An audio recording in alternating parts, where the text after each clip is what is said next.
Okay, welcome back to members of 121 Community Church in Grapevine, Texas, and our ongoing study in the letter to the Galatians by Paul of AD 49. We've had a chance to look at Paul's apostolic authority, then we got a chance to look at Paul's apostolic maturity. Then the last lesson we took an in-depth look at the confirmation of Paul's apostolic authority by the pillars of the church in Jerusalem. And now we have a chance to look at an important lesson, believe it or not, simply 4 verses, and I did not split the lesson and add another additional section after that. These 4 verses are going to take up the entire chart because it demands that much attention to help us really frame together more about the Apostle Paul and the development of this salvation by grace. This time we'll address in a very specific way the actual home church and home city of Paul, which is Syria-Antioch.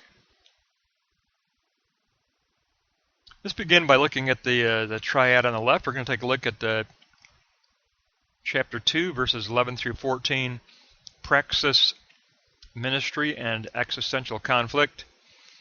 And we'll begin with verse 11, that first block. We begin with the concept of antihistemi, and we read that when Simon Peter,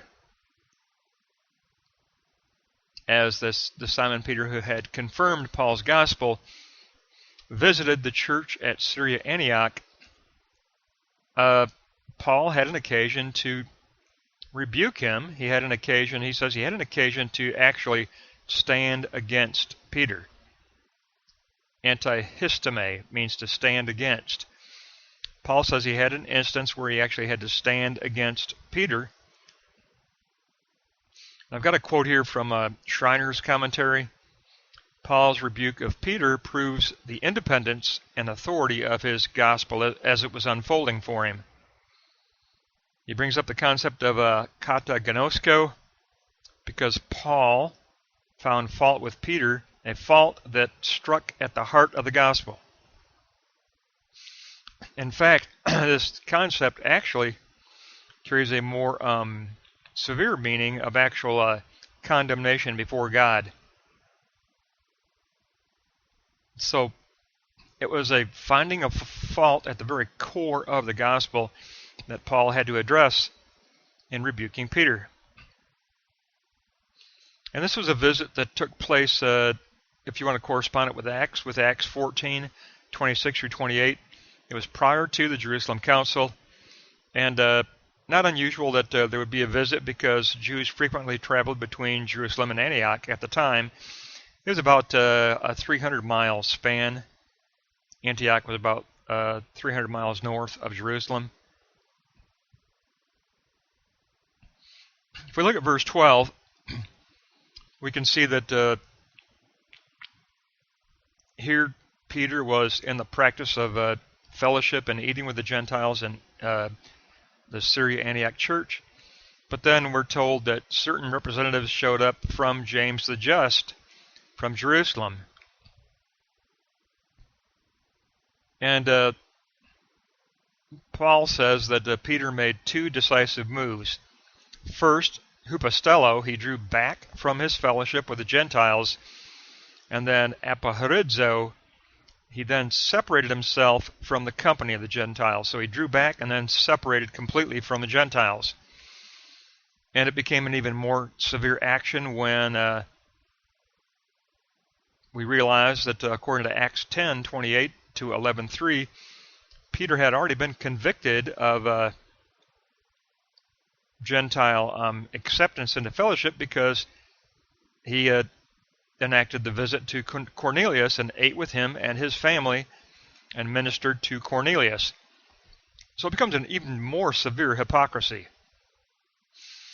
And we're told that at this particular time there was a very much a big rise in Jewish nationalism in Palestine, and there was a growing antagonism toward anyone with Gentile sympathies. So he had kind of a national Zionism being woken up in Jerusalem. This national Zionism was on the rise.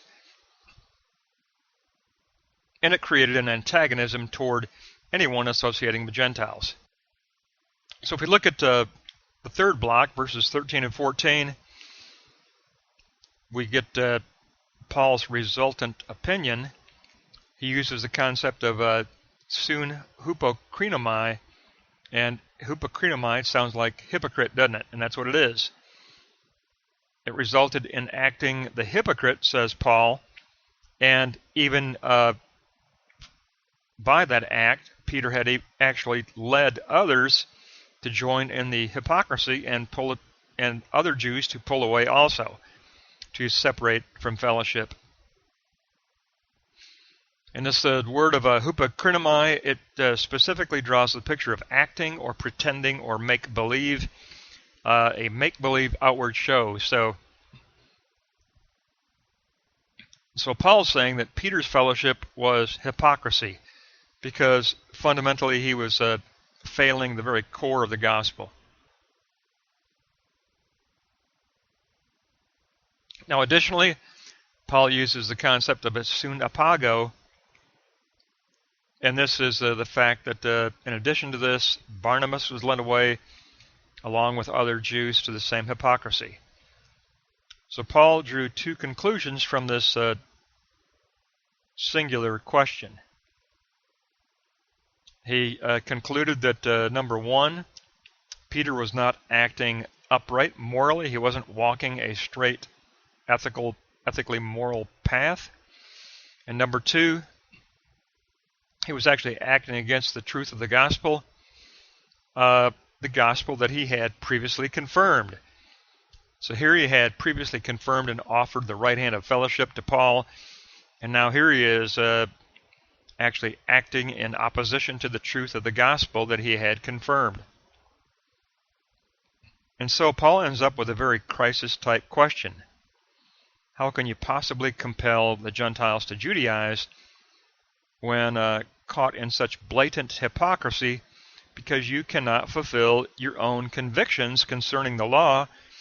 The law simply unmasks you as guilty before God. How can you propose Judaizing Gentiles when there's such a blatant hypocrisy evident here?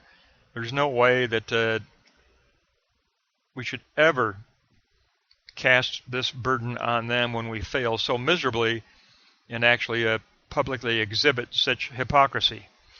So we get kind of an inserted triad here, and I've got a sub-point for the third block also. We got katagnosko. Paul must stand against any false witness before the Gentiles, including standing against Simon Peter, and hupostello, because Peter drew back from koinonia fellowship with the Gentiles, and that was sin because he had previously confirmed the Gentile gospel.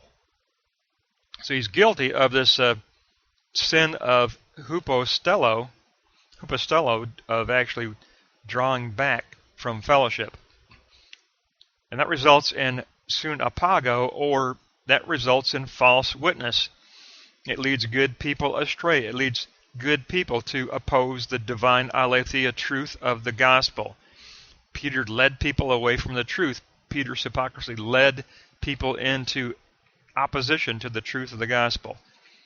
It becomes hypokrinomai, hypocrisy, play acting, and pretending.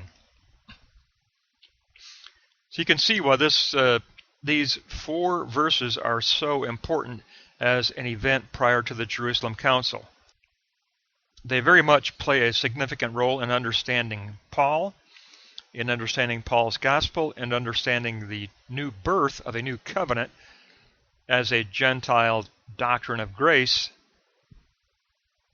They become extremely important because the conflict with the Jerusalem Jewish believers is blatantly apparent in this hypocrisy of Simon Peter. When a pillar of the church blatantly gets caught in a visible public situation of being such a hypocrite and being unmasked under the law as sinful, and therefore caught up in the controversy that how in the world can we ever request, or how in the world can we ever burden Gentiles with something that has only been given to unmask us as sinners. We are reminded again and again under the law that we are short of God's glory. How can we burden them with a legalism when we know that this is the true function of the law? It unmasks us as truly fallen in a fallen nature and in need of sovereign grace from God the Father through Jesus Christ. Tremendous passage of just 4 verses, but what I want to do in this lesson, I'm giving all of this chart to just these 4 verses, but I found in Longenecker in his commentary a great discussion of the city of Syria-Antioch and the church at Syria-Antioch. And it's important for understanding Paul and understanding his gospel and understanding his home ministry and where he was inaugurating his missionary journeys. And so I think it's essential that we take it up in this Galatian study. So let's look at the triad on the right. Let's take a look at Longenecker on the Syria-Antioch church. And under the general context, Syria-Antioch was the 3rd largest city of the Roman Empire after Rome and Alexandria. So it was Rome, Alexandria, and Syria-Antioch. The city was 300 miles north of Jerusalem. It was nicknamed the Crown of the Orient. It was a beautiful, beautiful city and had surrounding mountains and streams, and a lot of nobility would vacation there or actually move there and settle there. So it was the Crown of the Orient. Had a population of close to 500,000, 450,000. The population consisted of Macedonian soldiers, Athenians, Jewish mercenaries who had fought in the Seleucid army, native Syrians. That group made up the population, a very diversified group. In 64 BC, Syria was annexed into the Roman Empire formally, and the Great Basilica was built in 47 BC by Julius Caesar. It had a main street that was known as the Great Colonnade, and it was a 2-mile-long, plush, beautiful colonnade main street through Syria-Antioch. And get this, paved in marble. I mean, it was a creative, majestic construction, and it was the Great Colonnade main street of Syria-Antioch. In AD 41 to 54, Claudius hosted Olympic Games there in Syria-Antioch. It was also an intellectual center for its philosophers. We know that because, remember, Tarsus was very much a center for intellectual thought also, where Paul came from. Many Roman nobles settled there, or at least they vacationed there. So a beautiful, beautiful, enriching city with a great cultural environment, very diversified population. Now let's take a look at the Jewish residents in Block 2. The Jews enjoyed the rights of an equal basis with the Greeks within Syria-Antioch. They were about 1/7 of the population. About 65,000 Jews lived there. They lived in separate settlements around the main city. But here's the key. Note 4. Antagonism between Jews and Gentiles that did exist in Jerusalem did not exist in Syria-Antioch. There was no antagonism between the Jewish and Gentile population. None. Many Gentiles were actually attracted to Jewish monotheism and the Jewish synagogues. But here's the problem. An evil emperor can cause problems. When Caligula reigned in 37 to 41 BC, Jewish persecution did break out. And it was not until the reign of Claudius of 41 to 54 AD that the persecutions were ended. So under Caligula, there was a horrible environment of persecution.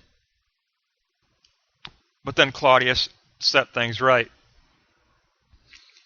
Now, if you look at note 7, we all know about the AD 70 Jewish revolt against Rome, and that, of course, resulted in great massacres of the Jewish population.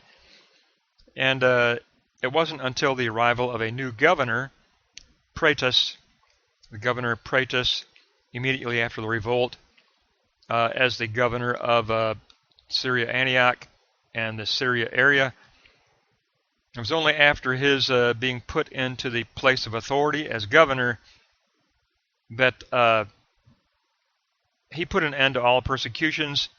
But the Jews, of course, because they had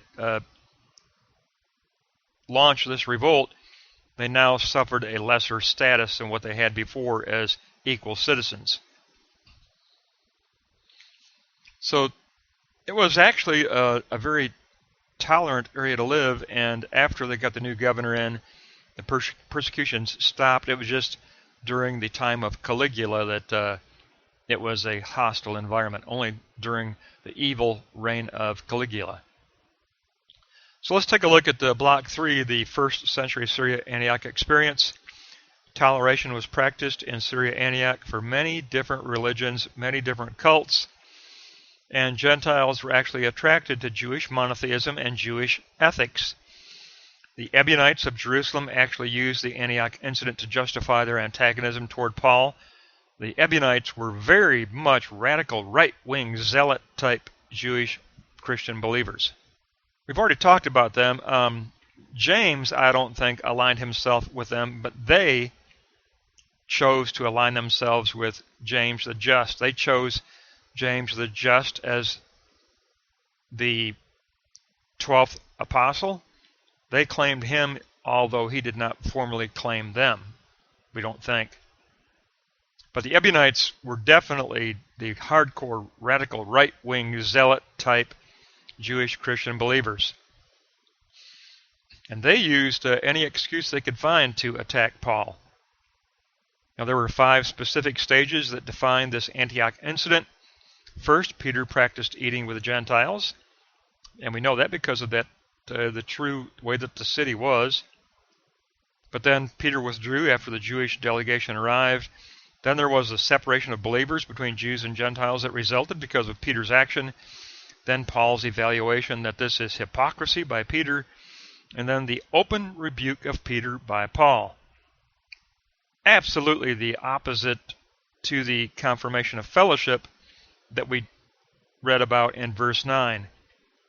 So we have a horrible example of hypocrisy, and it led to the foundational existential question of how dare you even think about burdening Gentiles with legalism when all of us so blatantly fail under the law, and if it does anything, it just convicts us of sin and our sinful nature.